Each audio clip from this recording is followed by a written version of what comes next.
Tom, I never thought I would be discussing Kate Upton's Twitter rant with you, but we are because she was defending her boyfriend. But I said let's move that to the side here. Does she have a point in what she said about Justin Verlander not getting the Cy Young? She does have a point. There's two different arguments here. First of all, Verlander wins the popular vote, loses the election. Where have we heard that one before? Okay. And second of all, let's put aside the two ballots in Tampa Bay that did not have him listed, because I'm assuming that those guys did not, they maybe were considering him at the bottom of their ballot, in the fourth or fifth spots. If they put him on their ballots in fourth or fifth, he still doesn't win. Mm-hmm. So what it came down to was the fact that the second place votes, Porcello had 18 of them and Justin only had 2 of them.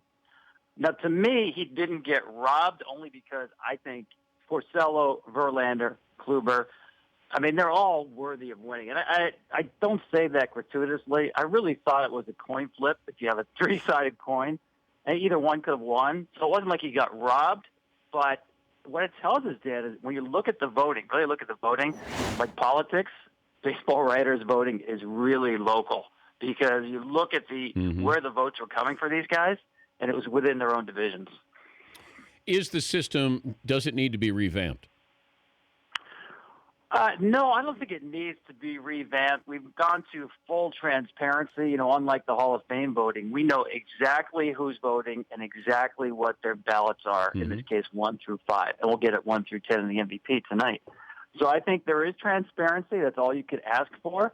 And I don't think it needs to be revamped. I think if you're looking to revamp it, one thing you may consider, and I've thought about this in my head, I'm not sure I've gone all this way, have more people vote. The baseball writers, we have just about everybody voting on the Hall of Fame, but it comes down to these seasonal awards, and you're talking about only 30 writers out of a few hundred who are voting on the awards. So you could expand it like the Heisman voting. They got it right with Max Scherzer in the National League?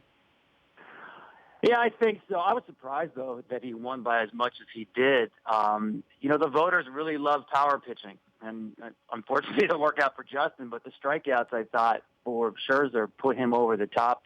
It's interesting that Kyle Hendricks got left off a couple of ballots himself, and nobody noticed that. Yeah.